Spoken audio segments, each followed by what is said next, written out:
নমস্কার, আমার নাম অনুপম জোয়ারদার। আমার বয়স 61 এবং আমার উচ্চতা 5 ফুট 9 ইঞ্চি।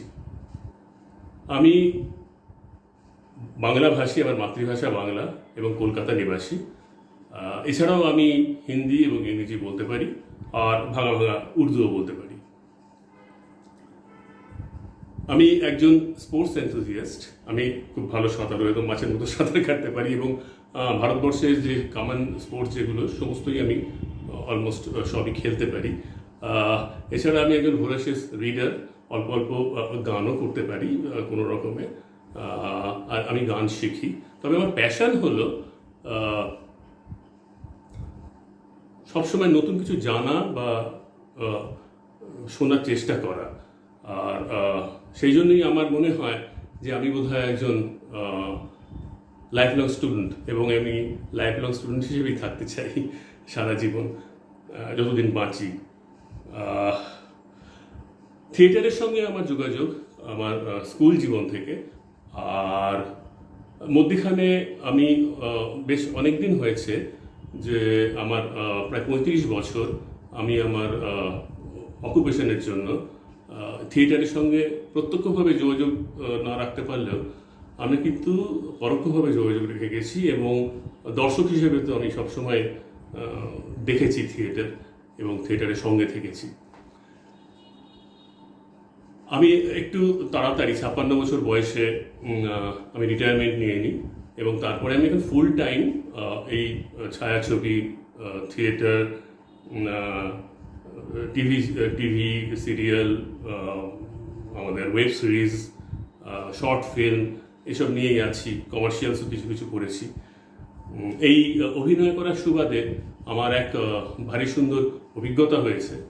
আমি একটা সময় শম্ভু মিত্রের সংস্পর্শে আসতে পেরেছিলাম, এবং খুব অল্প সময়ের জন্য হলেও আমি তার কাছে গেছিলাম,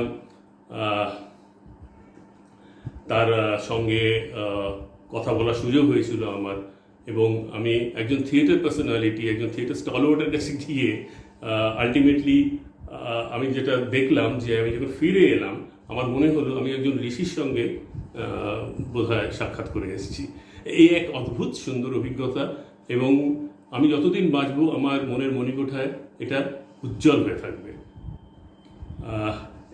এই অভিনয় এবং প্রযোজনা করার সুবাদে আমি কিছুটা প্ররোচিত হয়েছি। প্ররোচিত বলবো না, আমি প্রতারিত হয়েছি, এবং এই প্রতারণা এবং বিশ্বাসঘাতকতা আমাকে এমনভাবে আঘাত করেছে যে সেটা আমি ক্যান্সারের মতো আমার মননের মধ্যে রয়ে গেছে সেই ঘা। আমি জানি না আমি কবে এর থেকে মুক্তি পাবো। যাই হোক, এসব নিয়েই জীবন, ভালো খারাপ সব নিয়েই জীবন।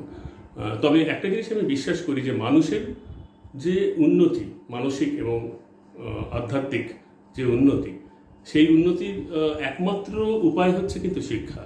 এবং যার জন্য আমি চেষ্টা করেছি নিজেকে যথাসম্ভব শিক্ষিত করতে। জানি না কতদূর পেরেছি, তবে আমি এটা চেষ্টা করেছি যে কিছু প্রতিভাবান অথচ গরিব দরিদ্র ছাত্রছাত্রীকে সাহায্য করা, এবং তারা যাতে তাদের লক্ষ্যে পৌঁছতে পারে তার জন্য একটু সাহায্য বলবো না, আমি তাদের সহযোগিতা করা। এবং আজকে আমি দেখি যে বেশ কিছু ছেলে মেয়ে যাদের আমি সহযোগিতা করতে পেরেছি, তারা আজকে দাঁড়িয়ে গেছে, এবং তারা আমরা যখন মিলিত হই, সে এক অদ্ভুত অনুভূতি, অদ্ভুত সুন্দর অনুভূতি। তো এইসব নিয়েই আমার ছোট্ট এবং বড় কি বলবো সামান্য একটি জীবন। আমাকে শোনার জন্য ধন্যবাদ এবং নমস্কার।